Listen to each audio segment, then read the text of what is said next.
সভাপতি, আমাদের বগুড়া বিএনপি পরিবারের প্রিয় অভিভাবক, বগুড়া পৌরসভার সাবেক সফল মেয়র জনাব রেজাউল করিম বাদশা এই সাংস্কৃতিক সন্ধ্যার আনুষ্ঠানিক শুভ উদ্বোধন ঘোষণা করছেন। বিসমিল্লাহির রহমানির রহিম। সম্মানিত নেতৃবৃন্দ এবং আমার সামনে আমার বগুড়ার সম্মানিত শ্রদ্ধেয় দর্শকবৃন্দ, আসসালামু আলাইকুম।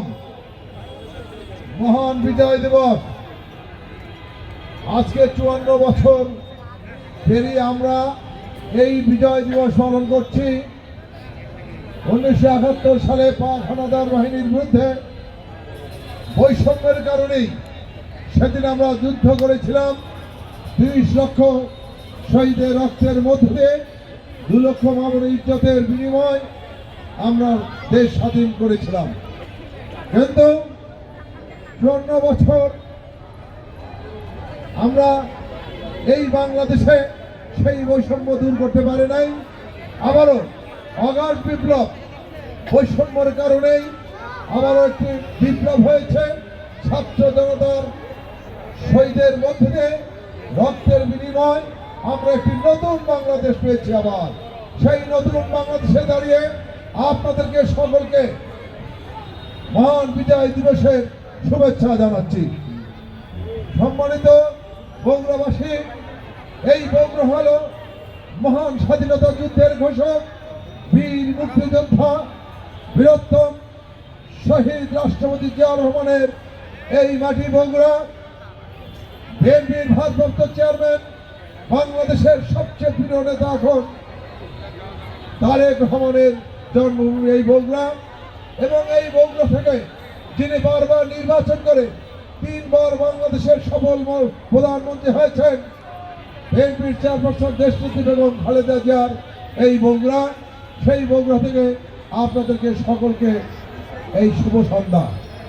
প্রিয় দর্শকবৃন্দ, জাতীয়তাবাদী দলের একটি অঙ্গ সংগঠন, জাতীয়তাবাদী সামাজিক সাংস্কৃতিক সংস্থা, দেশের সংস্কৃতিকে ধারণ করার লক্ষ্যে, দেশের সংস্কৃতিকে লালন করার লক্ষ্যে, অপসংস্কৃতির বিরুদ্ধে রুখে দাঁড়ানোর লক্ষ্যে জাসাসকে শহীদ রাষ্ট্রপতি জিয়াউর রহমান সৃষ্টি করেছিলেন।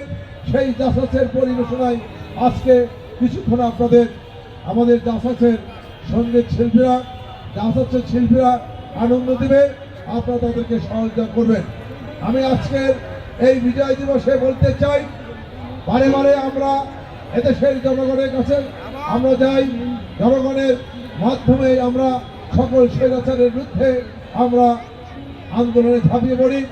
17 বছর যে স্বৈরাচার, যে ফ্যাসিস্ট হাসিনা এদেশে চেপে বসেছিল, বিনা ভোটের মাধ্যমে এই দেশটাকে শাসন করেছিল, তারা এদেশের জনগণকে মতামত তোয়াক্কা করে নাই, দিনের ভোট রাতে করেছে এবং প্রহসন নির্বাচন করেছে, নিজেরা ভোট করেছে, ভোটারবিহীন নির্বাচন করেছে। এইভাবে 3 বার নির্বাচন করে তারা ক্ষমতায় ছিলেন, 4 বার নির্বাচন করে ক্ষমতায় ছিলেন। আমরা বলতে চাই, আমরা এমন একটি দেশ চাই যেখানে কোনো স্বৈর শাসক আর বাংলাদেশে ঠাঁই হবে না, কোনো স্বৈর শাসক, কোনো ফ্যাসিস্ট আর যেন বাংলাদেশে প্রতিষ্ঠিত না হতে পারে। সেজন্য আমাদের সকলকে সজাগ থাকতে হবে। আমরা নতুন বাংলাদেশ বিনির্মাণে সকলকে ঐক্যবদ্ধ হয়ে আমরা কাজ করতে চাই। সকলকে ঐক্যবদ্ধ হয়ে এই দেশ গড়ার কাজে আত্মনিয়োগ করার জন্য আপনাদেরকে আহ্বান জানিয়ে আমি আজকের এই সাংস্কৃতিক সন্ধ্যা শুভ উদ্বোধন ঘোষণা করছি। সবাইকে ধন্যবাদ। আসসালামু আলাইকুম।